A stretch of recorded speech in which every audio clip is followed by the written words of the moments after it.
Hello friends, my self Manju. स्वागत है आपका हमारे यूट्यूब ऑनलाइन प्लेटफॉर्म पर।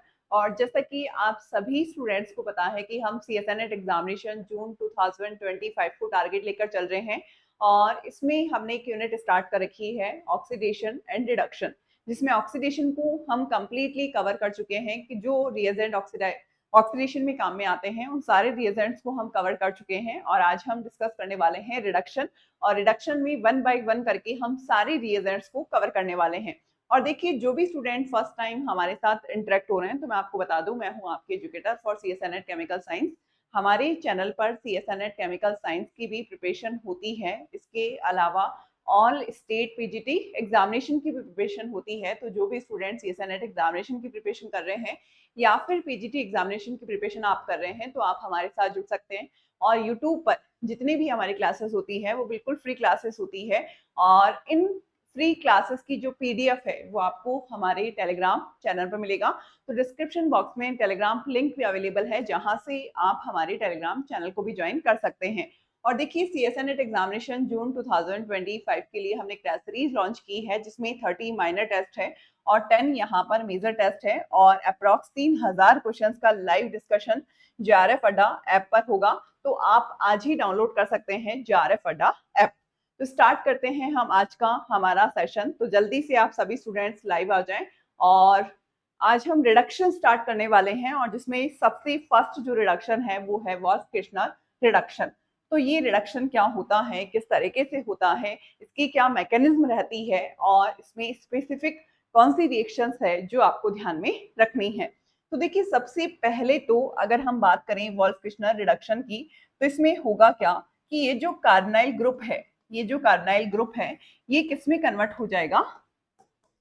CO जो ग्रुप है वो CH2 ग्रुप में कन्वर्ट होगा। और किसकी प्रेजेंस में ये रिडक्शन होता है, एक तो क्या लेंगे, हाइड्रोजन। और हाइड्रोजन का के साथ हम क्या लेंगे, बेसिक मीडियम। और बेसिक मीडियम में जनरली NaOH या फिर KOH लिया जाता है। तो या तो KOH लिखा हुआ होगा, या फिर OH माइनस लिखा हुआ होगा, या NaOH लिखा हुआ होगा। और सबसे मोस्ट प्रेफर्ड KOH इसमें लिया जाता है। अब देखिए, इसका जो फर्दर मॉडिफिकेशन है, जिसे हम मिनलॉन मॉडिफिकेशन, यानी कि इसकी जो इसमें एक एडवांस लेवल पर सॉल्वेंट ऐड किया गया। इसमें क्या चेंजेस इन्होंने किया कि ये जो CO ग्रुप है, सेम प्रोडक्ट बनेगा CH2, हाइड्रोजन सेम रहेगा NH2, KOH भी रहेगा, लेकिन एक इथिलीन ग्लाइकॉल ये एक सॉल्वेंट का काम करेगा जो इजीली इस मॉलिक्यूल को इसमें डिसॉल्व करेगा, जिससे रिएक्शन क्या हो जाएगी, इजी हो जाएगी। और इसमें एक फर्दर मॉडिफिकेशन और किया गया। और फर्दर मॉडिफिकेशन के बाद इसमें एक स्ट्रॉन्ग बेस यहां पर। अब देखिए, KOH बहुत ही ज्यादा स्ट्रॉन्ग बेस है, दैट मीन्स कहीं पर भी बेस सेंसिटिव रिएक्शन पॉसिबल है तो वो रिएक्शन होगी। उस बेस सेंसिटिव रिएक्शन को होने से बचाने के लिए यहाँ पर जो बेस काम में लिया गया वो हाइड्रोजन, और हाइड्रोजन के साथ potassium tertiary butoxide, potassium tertiary butoxide लिया गया। इसके साथ DMSO, डाइमिथाइल सल्फोक्साइड, जो एक सॉल्वेंट का काम करेगा। और प्रोडक्ट क्या रहेगा, सेम प्रोडक्ट रहेगा। तो सबसे पहले तो आपको रिएजेंट पता होना चाहिए कि जो वॉल्फ-किर्चनर रिडक्शन है, इसमें जो रिएजेंट लिया जाता है वो कौन सा लिया जाता है। अब हम बात करते हैं इसकी मैकेनिज्म की। तो देखिए, सबसे पहले तो होगा क्या, ये जो CO ग्रुप है ये हाइड्रोजन से रिएक्शन करेगा, और हाइड्रोजन से रिएक्शन से क्या बनेगा, हाइड्राजोन बनेगा। ये H2 एलिमिनेट होगा और हमारे पास ये वाला हाइड्राजोन आएगा। फिर मीडियम कैसा है, बेसिक मीडियम है। यहां से बेसिक मीडियम में NH2 से एक हाइड्रोजन H प्लस के फॉर्म में क्या होगा, एलिमिनेट होगा और ये वाला प्रोडक्ट बनेगा NH माइनस, इस तरीके से। अब देखिए ये इलेक्ट्रॉन्स इधर शिफ्ट होंगे तो इस नाइट्रोजन पर पॉजिटिव चार्ज आएगा, पॉजिटिव और नेगेटिव के बीच में क्या हो जाएगी, बॉन्डिंग।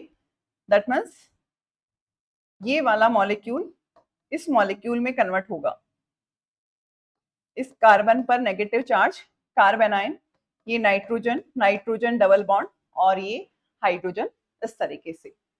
अब इसमें होगा क्या, ये जो हाइड्रोजन है H प्लस के फॉर्म में एलिमिनेट होगी और H प्लस के फॉर्म में एलिमिनेट होगी तो ये वाला N ट्रिपल बॉन्ड N, ये पॉजिटिव और ये नेगेटिव, ये N2 की फॉर्म में क्या हो जाएगा, एलिमिनेट हो जाएगा और N2 की फॉर्म में अगर एलिमिनेट होता है तो हमारे पास ये वाला नेगेटिव चार्ज आएगा, कार्बेनाइन यहाँ पर होगा और इस कार्बेनाइन पर H2O से क्या आएगा, हाइड्रोजन।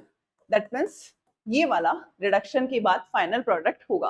तो ये इसकी पूरी क्या रहती है, मैकेनिज्म रहती है। तो आपको क्लियर हो गया होगा कि जो मैकेनिज्म है वो किस तरीके से इसमें रहती है। तो सबसे पहले तो आपको मैकेनिज्म क्लियर होनी चाहिए। ये कार्बोनाइल ग्रुप हाइड्रोजन से हाइड्रोजोन बना, फिर बेसिक मीडियम में हाइड्रोजन क्या होगा, H प्लस के फॉर्म में एलिमिनेट होगा और फिर कार्बोनाइन का फॉर्मेशन होगा। दैट मीन्स इसमें जो इंटरमीडिएट बनता है, इंटरमीडिएट जो बनता है वो कार्ब एनायन बनता है, ये आपको ध्यान रखना है। वोल्फ-फिश्नर रिडक्शन में जो इंटरमीडिएट बनता है वो क्या बनता है, कार्ब एनायन बनता है। तो ये आपको क्लियर है या नहीं, जल्दी से आप मुझे बताएं। ये आपको क्लियर है या नहीं।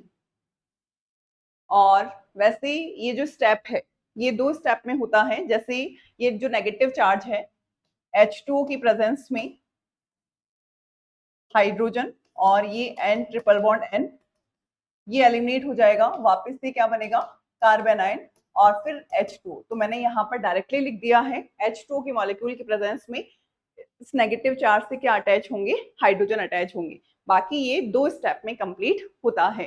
तो ये आपको ध्यान रखना है कि इसमें कार्बोनाइल ग्रुप का जो रिडक्शन है होगा और एल्कीन का फॉर्मेशन होगा। फॉर एग्जांपल अगर कोई ब्रिजिंग कंपाउंड है और इसमें ये जो CO ग्रुप है और वोल्फ-किश्नर रिडक्शन करवा रखा है तो हमारे पास ये वाला प्रोडक्ट बनेगा।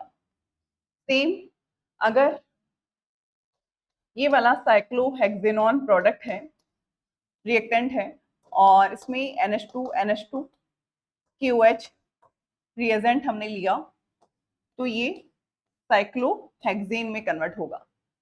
तो देखिए सबसे पहले तो ये रिडक्शन हाई टेम्परेचर रिडक्शन है। तो आप इसमें एक पॉइंट मेंशन कर सकते हैं, it is high temperature reduction. अगर किसी मॉलिक्यूल में फिनोलिक या फिर कार्बोक्सिलिक ग्रुप प्रेजेंट है तो वो ग्रुप यहाँ पर अनअफेक्टेड रहते हैं। तो आप लिख सकते हैं इफ इन द मॉलिक्यूल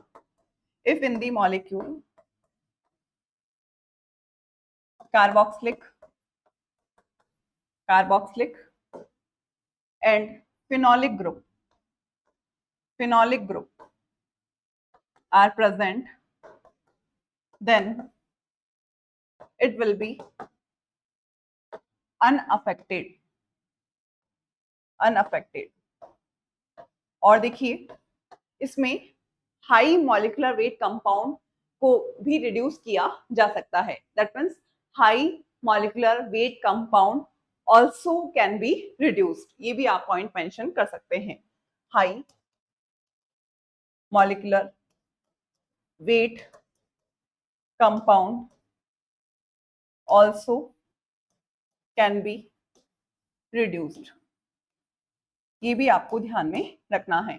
अब देखिए कहीं पर भी इसमें बेसिक मीडियम हम काम में ले रहे हैं, तो अगर एसिड सेंसिटिव मॉलिक्यूल आपको दिया हुआ है तो यहाँ पर कोई फर्क नहीं पड़ेगा, लेकिन अगर बेस सेंसिटिव कंपाउंड कोई दे रखा है तो साइड रिएक्शन भी होगी। दैट मीन्स अगर मॉलिक्यूल में एसिड सेंसिटिव पोजीशन है तो इस मॉलिक्यूल पर कोई फर्क नहीं पड़ेगा क्योंकि मीडियम कैसा है, बेसिक है। लेकिन अगर बेस सेंसिटिव मॉलिक्यूल आपको दिया हुआ है तो बेस सेंसिटिव साइड रिएक्शन भी होगी, ये आपको ध्यान में रखना है। तो आप लिख सकते हैं acid sensitive, acid sensitive compound can be used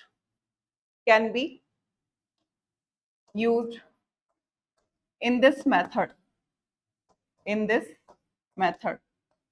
और बेस सेंसिटिव कंपाउंड इसमें काम में नहीं लिए जाते। But base sensitive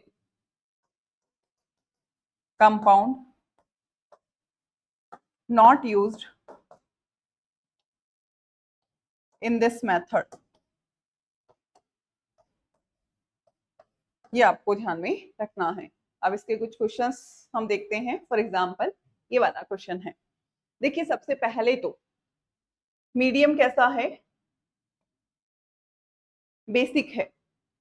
nitro group क्या रहेगा, अनअफेक्टेड रहेगा। नाइट्रो ग्रुप क्या रहेगा, अनअफेक्टेड रहेगा। और ये CO ग्रुप रिड्यूस होगा और CO ग्रुप रिड्यूस होने के बाद ये वाला कंपाउंड बनेगा। तो ये आपको ध्यान में रखना है कि कहीं पर भी अगर बेस सेंसिटिव, अब देखिए इसमें अगर हम देखें ये Cl और ये QH, KCl एलिमिनेट हो जाएगा और ये OH ग्रुप जुड़ेगा। दैट मीन्स ये जो रिएक्शन है ये क्या है, base sensitive reaction, base sensitive reaction. Next देखिए ये वाले रिएक्शन।